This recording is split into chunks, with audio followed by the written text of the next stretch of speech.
સાહેબજી નમસ્કાર. નમસ્કાર. ખેડૂત મિત્ર, તમારી પર્સનલ ઓળખ નહીં આપતા, અને આપો તો પણ આમાં કઈ નડે એમ નથી, પણ હું કેટલીક વધારે ઇન્ફોર્મેશન આમાં આપવા માંગુ છું. યસ સાહેબ. એક તો જનરલ માહિતી એ આપું છું કે જે ખેડૂતો મને હવે ડાયરેક્ટ ફોન કરે છે એ લોકો ડાયરેક્ટ ફોન કરશે તો નંબર હું બ્લોક કરીશ. Yes sir. બીજા નંબરમાં વોટ્સએપ કરીને પણ ફોન કરવાનો થતો નથી. ત્રીજા નંબરમાં 900 થી વધારે ઓડિયો મુકાઈ ચુક્યા છે, એટલે જે પ્રશ્ન પૂછાઈ ગયા છે એના માટે સમય બરબાદ ન કરે, કારણ કે એટલા બધા મેસેજ આવે કે હું બધાને જવાબ આપી શકતો નથી. હવે રિપીટ વાળા જવાબ મળી જાય છે, જેના તમારા જેવો કઈ નવો ઇસ્યુ હોય તો એની માહિતી મળે અને એને પ્રાયોરિટી મળે એ હેતુથી એવા નંબર પણ હું બ્લોક કરું છું કે જે રિપીટ પ્રશ્ન મને પૂછશે. હવે આપનો પ્રશ્ન પૂછો, તમારો એક શબ્દ મને ગમી ગયો બહુ, કે નીતિમત્તાથી જે થતું એ આપણે કરવું છે. સાહેબ તમારા આટલા બધા ઓડિયો સાંભળ્યા એટલે એ તો હવે ગળસુથીમાં ઉતરી ગયું છે કે નીતિમત્તાના ધોરણે ચાલવાનું છે અને આપણે સત્યને સાથે રહેવાનું છે. આપણે આપણા રેકોર્ડમાં કઈ ભૂલ હોય તો આપણે કોઈને ગળામાં ગાડીઓ નથી પહેરાવી દેવાની. અને મારે કોઈ જમીન વેચવાની કોઈ ઉતાવળ પણ નથી. અને બાપ દાદાના વખતની જમીન છે. અમે લોકો પ્રશ્ન કહી દો કે નવી શરતની જમીન થકી કબજા ફેર છે તમારામાં? સર જૂની શરતની છે ને આમ તો જમીન. સોરી, નવી માપણી થકી હું ભૂલી ગયો બોલતા. હા, રીસર્વે જે થયું 2016માં, એમાં અમારો જે છે ને ભાઈ વિભાગનો જે કબજા ફરજ થઈ ગયો છે. બાપાને દાદાની જે જગ્યા હતી એમાં પપ્પાની ને મોટા બાપાની જગ્યા માપણીની ભૂલ છે. માપણીની ભૂલ છે. હા સાહેબ, અમારો કબજો અત્યારે મોટા બાપાની જગ્યાએ થઈ શકે ને તો હું પછી કહીશ, પણ શું કરવું જોઈએ હું પેલા કહું.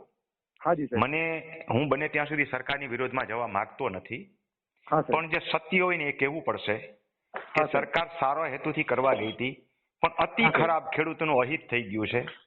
અને સરકારે 4-5 વખત એક્સટેન્શન આપ્યું, વર્ષ દિવસનું એક્સટેન્શન આપ્યું. લખી રાખજો, 2025 પૂરી થયા પછી પાછો આ ઇસ્યુ એમને ઉભો રહેશે. 2026માં પાછું વર્ષનું એક્સટેન્શન આપશે, આ પતશે નહીં. આનો ઉકેલ એક જ છે, નવી માપણી સદંતર રદ કરો. આ મારા શબ્દો નોંધી રાખજો. સરકારને આ કરવું જ પડશે. નહીં કરીએ તો આપણી આવનારી પેઢીને આપણે વારસામાં કજિયા આપીને જશું. કારણ કે આ કજિયાના ઘર સિવાય કશું નથી. આમાં સરકારની ક્યાંય ટીકા કરવાની વાત નથી. સરકારે જે કામ કરવું જોઈએ શુદ્ધ બુદ્ધિથી અને સારા હેતુથી સરકારે કર્યું છે, હું ટીકા નથી કરતો, પરંતુ જે ખોટું થઈ ગયું છે એને રદ કરવું પડશે ને કરવું જ જોઈએ સમાજના ભલાના હિત માટે. નહીતર આમાં જે છે એકાદ વ્યક્તિના સોલ્યુશન થાય, જેમ કે તમારા કેસમાં કહીએ હવે જમીન વેચાઈ ગઈ છે, પાછી ત્રીજી વ્યક્તિ જમીન ખરીદી લીધી છે, એની સાથે તમારો કબજા ફેર બોલે છે, પરસ્પર વેચાણના દસ્તાવેજ કરીને તમે કરી શકો, પણ એ પણ યોગ્ય નહીં થાય. અમુક જગ્યાએ એક ક્ષેત્રફળના ફેરફાર હશે, જમીનના પ્રકારના કંઈક ફેરફાર હશે, સામેવાળી વ્યક્તિ માનશે નહીં, એટલે કજિયાના ઘર કાયમી ધોરણે ઉભા રહેશે. આનો ઉકેલ એક અને માત્ર એક જ છે, નવી માપણી સદંતર રદ કરો. જ્યાં વધારે ઇસ્યુ છે ત્યાં, જ્યાં થોડા ઇસ્યુ છે ત્યાં સદંતર માપણી રદ કરવાની જરૂર નથી, કારણ કે સરકારે આપણા જ પૈસા છે, સારા એવા ખર્ચા છે એની પાછળ. પૈસો કે સરકારમાં ક્યાંયથી નથી આવતો, આપણા જ પરસેવાના પૈસા છે જે સરકારે આની અંદર ખર્ચેલા છે.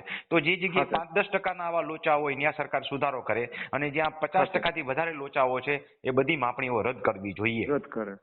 ખરી વાત છે તમારી. આનો ઉકેલ આ છે અને કરવી જ પડશે સાહેબ, આજ નહીં તો કાલે. આમાં છે વાત એક જ કે થૂકેલું કોણ ચાટે એના જેવો વિષય છે. પણ જે ભૂલ થઈ ગઈ છે એ સ્વીકારી લેવી પડે અને ભૂલ સુધારવી જ પડે. આમાં ક્યાંય સરકારની વિરુદ્ધ બોલવાની વાત નથી. આપણા ઘરમાં પણ આપણા વડીલ તરીકે આપણાથી ભૂલ થઈ હોય તો આપણે સુધારી લેવી જોઈએ. સુધારવું પડે. બરોબર. ન સુધારી તો આપણી પેઢી પછતાય. હાજી, આપનો જવાબ મળી ગયો? હા સર, તો હું આમાં આજે અત્યારે અરજી તો નાખી દઉં. અરજી નાખી દો, એમાં કશું થશે નહીં.